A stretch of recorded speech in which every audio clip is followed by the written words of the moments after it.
Avez-vous des choses que vous avez empruntées que vous n'avez pas rendues? Les méchants empruntent, ils ne rendent pas. Bien-aimés dans le Seigneur, bonjour ou bonsoir. Ça dépend de l'heure à laquelle vous suivrez cette vidéo que nous diffusons une fois de plus dans le cadre de notre plateforme Jésus-Christ te cherche.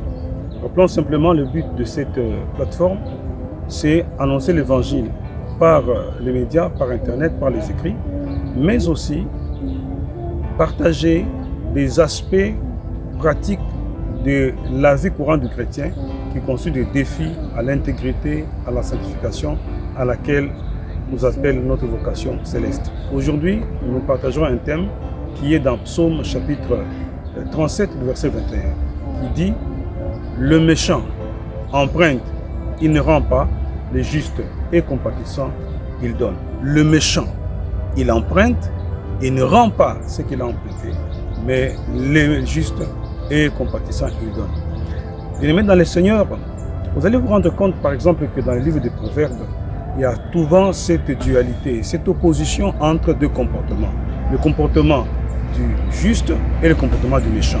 Et chaque fois, on dit souvent le juste, le méchant, le juste et le méchant. Et dans ce passage, justement, le psaume 37, verset 21, la Bible dit, le méchant emprunte, il ne rend pas, le juste a compassion, il donne. Alors, il est vrai que dans la vie de tous les jours, on peut être devant des situations, des difficultés qui contraignent quelqu'un à aller emprunter. Mais l'obligation morale, c'est de restituer, de rembourser ce qu'on a pris. Et quand on lit la Bible, on voit qu'il y a deux aspects importants de restitution. Le premier, quand quelqu'un, au moment où il donne sa vie à Jésus-Christ, au moment où il devient chrétien, il est saisi par le Saint-Esprit. À ce moment-là, ou dans les moments d'après, il se rend compte qu'il a les biens d'autrui, ou il a acquis des biens malheureusement, il va rendre ces choses-là.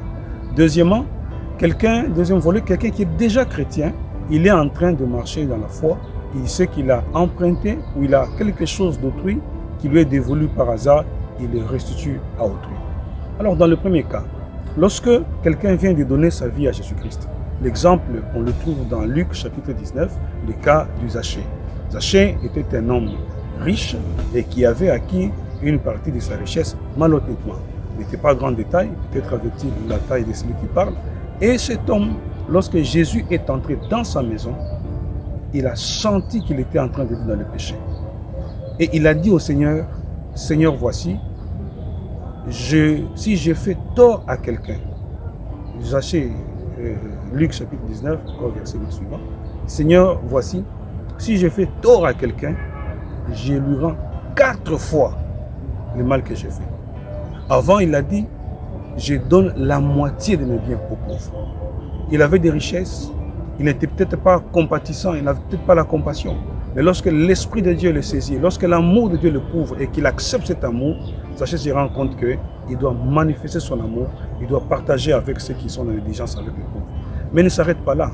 Et il dit aussi au Seigneur, si je fais tort à quelqu'un de quelque chose, je lui rends 4 fois le mal que j'ai fait. Donc je restitue le mal que j'ai fait. Pourquoi? Parce que la Bible dit dans 2 Corinthiens chapitre 5 verset 17, si quelqu'un est en Christ, il est une nouvelle créature. Les choses anciennes sont passées et toutes choses sont devenues nouvelles. Voilà ce qu'a fait Zachée au moment où il a donné sa vie à Christ. Et vous, les bien-aimés dans le Seigneur, au moment où vous avez donné votre vie à Christ, êtes-vous conscient que vous avez des choses d'autrui acquises malhonnêtement que vous n'avez pas encore rendues? Les avez-vous toujours? N'est-il pas temps aujourd'hui, quand vous écoutez cette vidéo, de vous mettre en ordre avec Dieu, mais aussi avec votre prochain?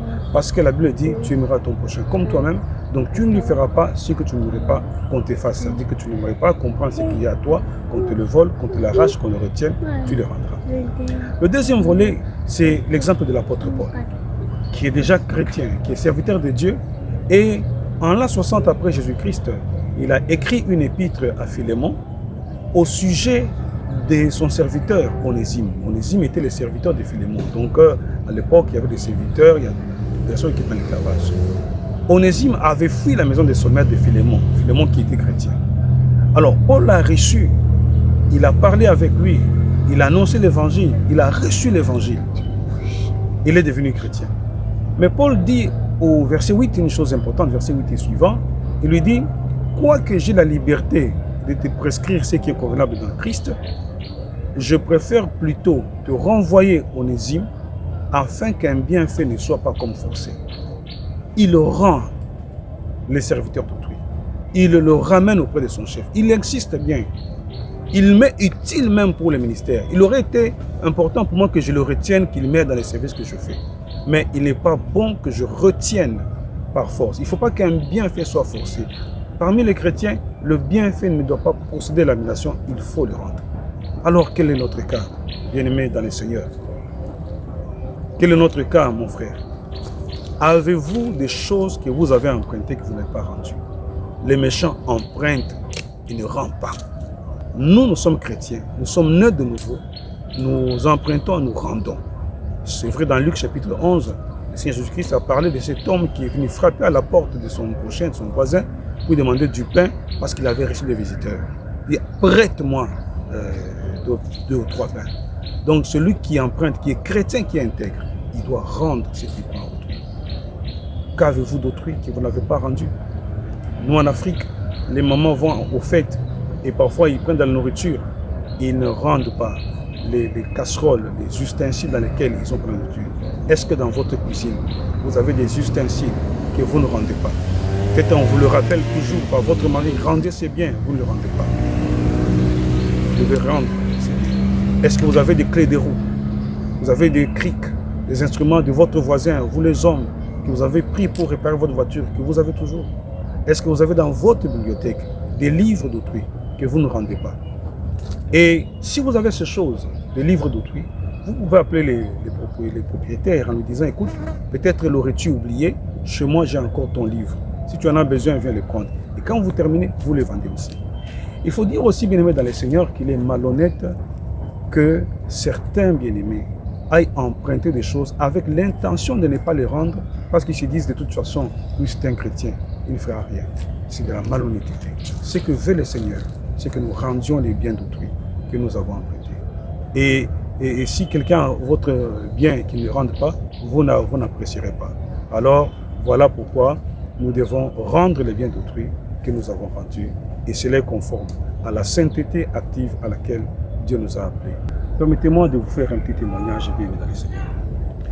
J'ai donné ma vie au Seigneur en octobre 1998. Et je m'étais déplacé dans notre pays, d'une ville à une autre. Mais j'ai fait la malice que lorsque je me déplaçais de la ville où j'étais pour m'installer dans la capitale, j'ai amené avec moi un fascicule académique, ça veut dire qu'un manuel académique d'apprentissage de droit, que je savais appartenir à quelqu'un. Donc, bref, je l'avais volé. Mais lorsque j'arrive à la capitale et que j'ai donné ma vie à Christ, c'est à ce moment-là que j'ai senti que j'étais un voleur. J'avais mal agi vis-à-vis de mon prochain. J'ai prié le Seigneur pour lui demander qu'il m'aide à aller restituer ces fascicules d'autrui. Effectivement, quelques années plus tard, le Seigneur m'a fait grâce. Je suis rentré dans cette ville. Je suis allé dans le quartier où j'habitais, dans la maison de la personne à qui j'avais subtilisé ce bien, mais la famille n'était plus là, ils avaient déjà déménagé. J'ai dit au Seigneur, je suis venu restituer. Voilà, ils ne sont pas là. Il peut y avoir des situations qui nécessitent des restitutions sans que vous ne soyez plus à mesure de le faire, mais il convient que nous restions honnêtes vis-à-vis de Dieu. Je me souviens aussi que j'avais pris des livres d'autrui que j'avais trouvés à la maison où on avait déménagé. Eh bien, après ma conversion, le Seigneur m'a dit d'aller les restituer. Je les ai pris. Je suis allé dans cette famille, j'ai dit, écoutez, excusez-moi, ne me posez pas trop de questions, mais je suis venu restituer ce qui est à vous. C'est ce que produit le Saint-Esprit dans nos vies, car il est dit, si quelqu'un est en Christ, il est une nouvelle créature, les choses anciennes sont passées.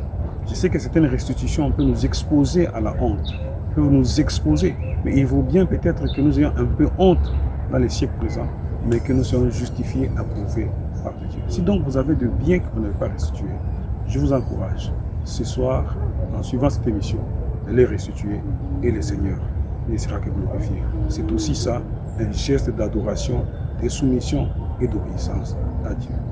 Que le Seigneur vous bénisse et à la prochaine.